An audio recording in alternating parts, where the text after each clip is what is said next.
very large number for use during World War I. And they rolled in and out of the trenches. Oh my goodness, here comes the cops, the D-Stone cops. In a Saxon touring car.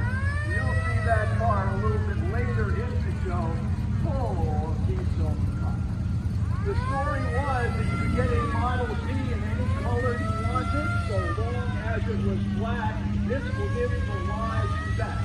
This is a Model T Speedster in a very bold yellow color. This would have been an aftermarket if there was such a thing in those good old days. Modification by a guy who wanted a sporty car. There were 14 Model Ts. They had a 20 horsepower inline-four-cylinder.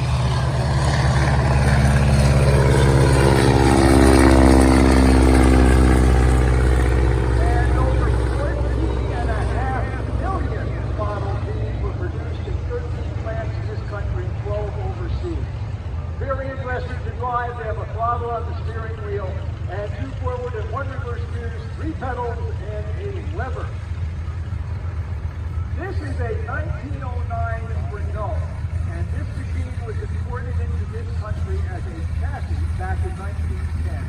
A variety of bodies have been on this particular chassis. The last rebuild of about 3 years ago, we decided to make it a taxi, and this is a copy of a taxi that we saw in a photograph in Paris. And here we go. This is the debutante's car. This is a 1915 Brewster Knight. In 1810, James Brewster founded his dairying company in Connecticut. In 1905, he was importing French cars very similar to what happens with the Renault. Between 19...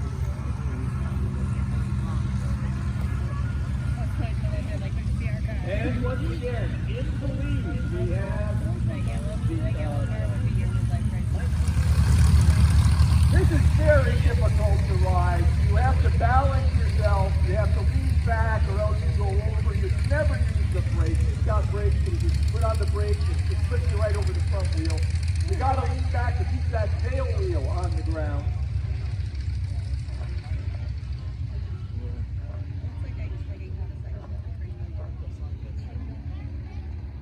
And you have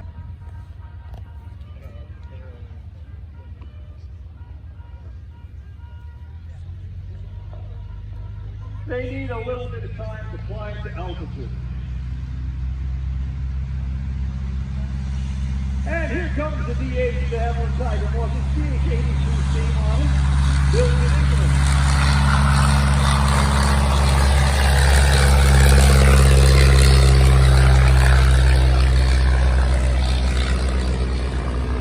Right behind us, the fleet model 16B, also not as warm.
To be watching the skydivers because an American flag flying from the boot of our skydivers.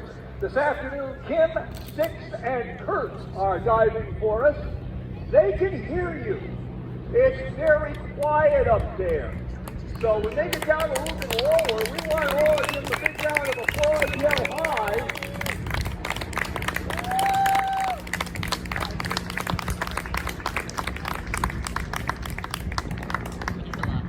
These parachutes are a little different than the parachutes you see in the war movies. These are actually airfoils. They're steerable. You can slow them down. You can speed them up. And here they come. It's a landing. Albany, New York, to New York City in the Hudson flight. And in doing so, he won the prize. And he had an interesting flight down. It didn't say you had to make it all the way to 1 o'clock. So he landed not far from here outside of Poughkeepsie to refuel and to re-oil the engine. Then took off again and made it to Gulf Run. The airplane is constructed.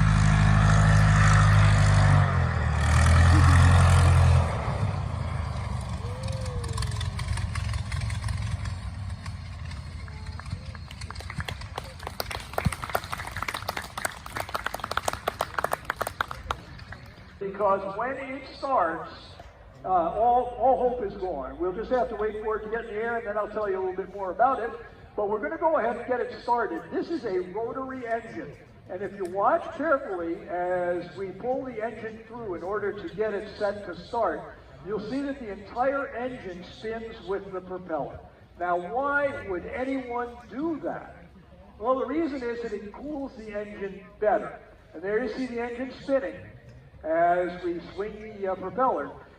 The engine cools better, and so it does not overheat and seize, which was a problem for air-cooled engines of this era. Okay, switch on. Plug your ears.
One of the difficulties with putting it on the course is that you can such a ignition to some of the spark plugs.